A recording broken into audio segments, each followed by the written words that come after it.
আসসালামু আলাইকুম। আমি মোহাম্মদ রুহুল আমিন, উপসহকারী কৃষি officer, block Sunutia, union Jamuria, Ghatal, Tangail.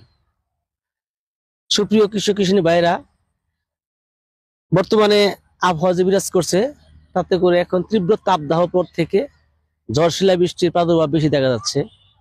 এখন এই ঝড় তুফান শিলাবৃষ্টির হাত থেকে ধান রক্ষা করার জন্য জমির ধান 80% পরিপক্ক বা পেকে গেলে ধানটা কেটে ফেলবেন। এই অবস্থা মাঠের মধ্যে পরিপক্ক ধান থাকলে একটু ক্ষতি হওয়ার সম্ভাবনা বেশি। সেই সময় আপনারা ধান 80% পরিপক্ক হলে কেটে ফেলবেন। আর যে এলাকার ধানগুলা এখনো পরে রোপণ করা হয়েছে, ধানগুলাতে এখন বিশেষ করে ব্লাস্ট রোগের কিছু প্রাদুর্ভাব দেখা যাচ্ছে। এই ব্লাস্ট রোগের হাত থেকে রক্ষা পাওয়ার জন্য আপনারা বিশেষ করে ছত্রাকনাশক স্প্রে করবেন।